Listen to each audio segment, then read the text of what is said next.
Hello అండి. Very good morning. So, NEET కౌన్సెలింగ్‌కి సంబంధించి అప్డేట్స్ ఏమేమి ఉన్నాయనేది ఒకసారి ఈ వీడియోలో చూద్దాము. సో, ఇప్పటివరకు మీరు ఛానల్‌ని సబ్స్క్రైబ్ చేయనట్లయితే దయచేసి సబ్స్క్రైబ్ చేసి ఫాలో చేస్తూ ఉండండి. సో, అదేవిధంగా వీడియోని లైక్ చేసి మీ ఫ్రెండ్స్ కూడా షేర్ చేయండి. ఓకే. సో, ఇక మనకి ఆల్ ఇండియా కోటాకి సంబంధించి మనకి ఫస్ట్ రౌండ్ అయితే ఆల్రెడీ రిజల్ట్స్ వచ్చేసాయి. సో, వాటికి సంబంధించి లాస్ట్ డేట్ 18థ్ అని ఇంతకుముందు డిక్లేర్ చేశారు. బట్ రిపోర్ట్ చేయడానికి మీకు 22nd వరకు డేట్ ఎక్స్టెండ్ చేయడం జరిగింది. సో, ఇది ఎవరెవరైతే ఆల్ ఇండియా కోటాలో పార్టిసిపేట్ చేశారో, ఎవరికైతే సీట్ అలాట్ అయిందో వాళ్ళందరూ ఒకసారి దీన్ని జాగ్రత్తగా గమనించాల్సిందిగా కోరుతున్నాను. సో, 22nd వరకు మీకు టైం ఉందన్నమాట. మీరు ఆ బాండ్స్ గానీ, లేకపోతే సర్టిఫికేట్లు ఇవన్నీ కూడా కాలేజీ వెబ్‌సైట్‌కి వెళ్ళి అక్కడ మీరు మీకు అక్కడ ఇచ్చిన ఇన్‌స్ట్రక్షన్స్ అన్నీ కూడా ఫాలో అయ్యి అడ్మిషన్ అయితే ప్రాసెస్ కంప్లీట్ చేసుకోండి. ఫార్మాలిటీస్ అన్నీ కూడా.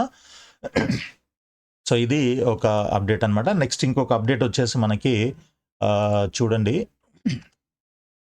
ఈ 2 కౌన్సెలింగ్‌లు ఒకటేసారి జరుగుతున్నాయని జెప్పేసి ఇంకొక న్యూస్ అయితే వచ్చింది మనకి. ఏంటంటే, ఇటు మనకి అగ్రికల్చరు, హార్టికల్చరు వీటికి సంబంధించినటువంటి కౌన్సెలింగ్ గూడా మనకి ఇప్పుడే స్టార్ట్ అయిపోయింది. ఇది ఆల్రెడీ నీట్ గూడా అటువైపు నీటు ఆల్ ఇండియా కోటా నీట్ జరుగుతుంది. అండ్ తెలంగాణ కౌన్సెలింగ్ ఏమో ఈ లోకల్, నాన్ లోకల్ ఇష్యూ వల్ల కొంత డిలే అవుతూ ఉంది. సో, 1 ఆర్ 2 డేస్‌లో అది కూడా మెరిట్ లిస్టు, దాని తర్వాత వెబ్ ఆప్షన్స్ పెట్టుకోవడానికి డేట్స్ కూడా అనౌన్స్ చేసే అవకాశం అయితే కనిపిస్తుందనమాట. అయితే ఇలాంటి పరిస్థితులలో ఇప్పుడు ఈ అగ్రికల్చరు, హార్టికల్చరు ఇవైతే ఉన్నాయో, సో, వీటికి కూడా ఇప్పుడే కౌన్సెలింగ్ చేయడం వల్ల కొంతమంది కన్‌ఫ్యూజన్‌లో పడ్డారనమాట. స్టూడెంట్స్ గానీ, పేరెంట్స్ గానీ. ఎందుకనంటే, ఒకవేళ అటు ఎంబీబీఎస్ గానీ, బీడీఎస్ గానీ వచ్చే అవకాశం ఉంటే అటే వెళ్తారు జనరల్‌గా. సో, మరి ఇంకా ఆ కౌన్సెలింగ్ తెలంగాణ స్టేట్ కౌన్సెలింగ్ అయితే ఇంకా స్టార్టే అవ్వలేదు. మనకి all India quota counselling first round మాత్రమే అయిపోయింది. ఇంకా సెకండ్ రౌండ్, థర్డ్ రౌండ్ కూడా ఉంటాయి. సో, అవి చూసుకోకుండా ఇక్కడ డైరెక్ట్‌గా ఈ కాలేజీల్లో అడ్మిషన్ అగ్రికల్చర్ ఇట్లాంటి వాటిల్లో తీసుకోవడం వల్ల తర్వాత ఈ ఎంబీబీఎస్ కౌన్సెలింగ్, బీడీఎస్ కౌన్సెలింగ్ జరిగినట్లయితే ఇక్కడ సీట్ వదిలేసి మళ్ళీ అటువైపు వెళ్తే సో, ఇక్కడ సీట్లు మిగిలిపోతున్నాయన్నమాట. ప్రతిసారి ఇదే జరుగుతుంది. ఈ నీట్ వచ్చినప్పటి నుంచి కూడా. సో, కన్‌ఫ్యూజన్ కూడా చాలా ఎక్కువగా ఉంది దీంట్లో బైపీసీ వాళ్ళకి ముఖ్యంగా. సో, నీట్ మీద కొన్ని కోర్సులకి అడ్మిషన్ ఇస్తారు. అదేవిధంగా ఈఏపీ సెట్ ర్యాంక్ పైన కొన్ని కోర్సులకి అడ్మిషన్ ఇస్తూ ఉంటారనమాట. సో, దేనికి ఏ దాంతోనిస్తారు అండ్ కౌన్సెలింగ్ ఎప్పుడు జరుగుతుంది, ఏంటి అనేది ఇదంతా కూడా చాలా గందరగోళంగా ఉంటుంది.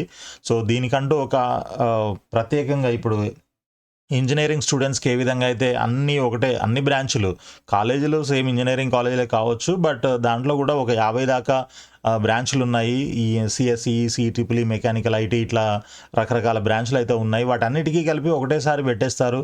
సో, అలాగే ఇక్కడ ఎంబీబీఎస్, బీడీఎస్, అగ్రికల్చర్, వెటర్నరీ ఇట్లాంటివన్నీ కలిపి బీ ఫార్మసీ, బయోటెక్నాలజీ ఇవన్నీ ఏవైతే ఉంటాయో బైపీసీ వాళ్ళన్నిటికీ కలిపి ఒకటే కౌన్సెలింగ్ పెడితే అసలు ఈ గందరగోళం అంతా ఉండదు.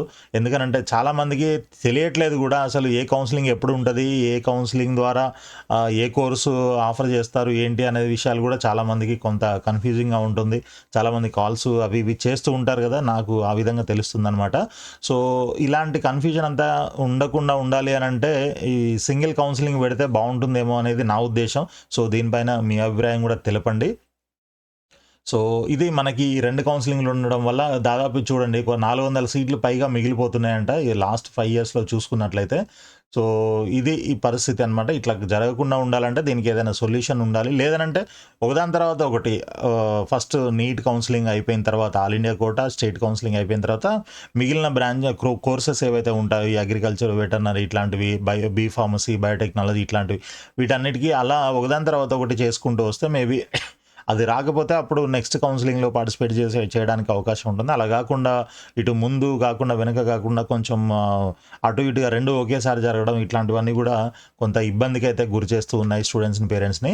సో, ఇక మరొక న్యూస్ ఏంటి అనంటే వైద్య విద్య కోసం అంటే మెడికల్ ఎడ్యుకేషన్ కోసము చాలామంది ఎవ్రీ ఇయర్ దాదాపు ఒక 4000 మంది దాకా ఏపీ, తెలంగాణ నుంచి వేరే కంట్రీస్‌కి వెళ్ళి చదువుతున్నారు అని జెప్పేసి మనకి ఇక్కడ తెలుస్తుందనమాట.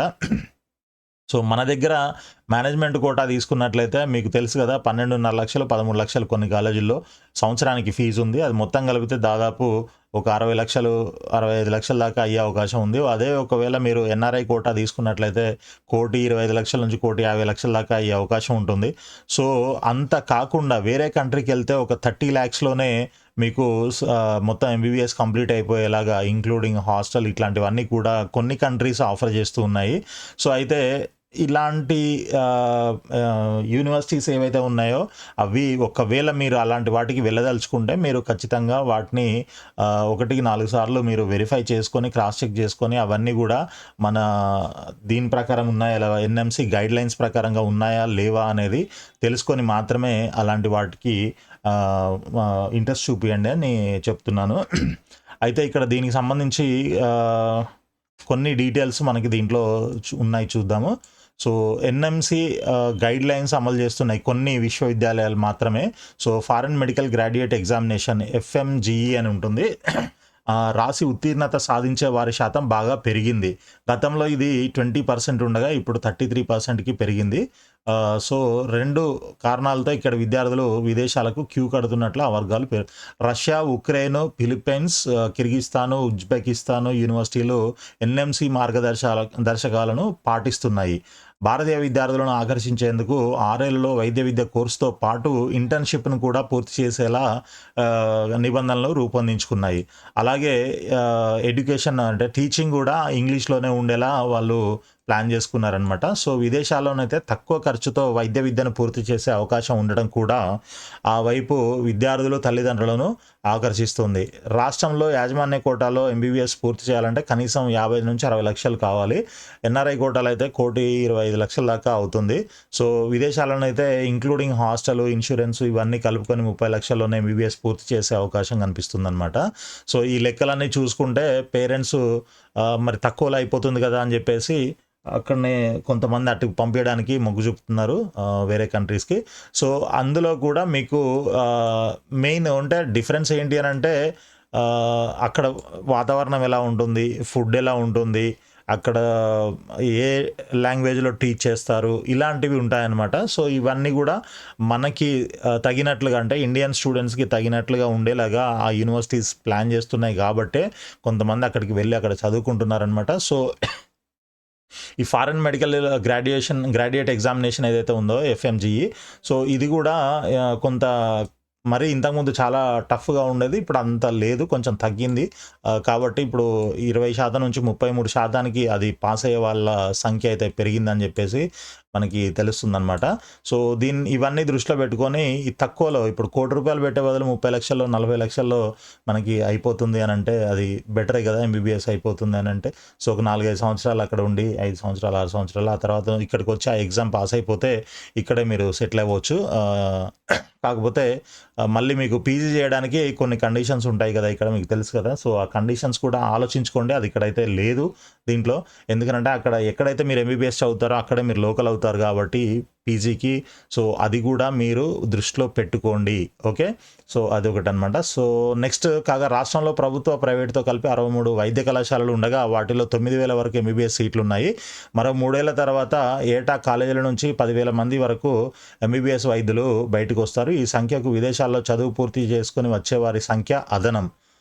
ఫలితంగా వీరందరికీ ఉపాధి దొరకడం చాలా కష్టమని నిపుణులు అంటున్నారు. ప్రస్తుతం తెలంగాణలో ఏటా 1,350 మంది వరకు దంత వైద్య విద్యార్థులు డిగ్రీ పూర్తి చేసి బయటకొస్తున్నారు. వారికి ఉపాధి దొరక్క ఐటీతో పాటు ప్రభుత్వ ఉద్యోగాల కోసం పోటీ పరీక్షలు రాస్తున్నారు. ఇదే పరిస్థితి భవిష్యత్తులో ఎంబీబీఎస్ వైద్యులకు ఎదురు కానుందని సీనియర్ వైద్యులు చెప్తున్నారు. సో, ఇది పరిస్థితి.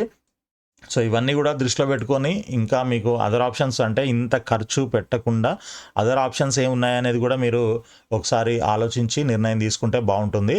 సో, ఇది మనకి ఈరోజు ఉన్నటువంటి అప్డేట్ అనమాట.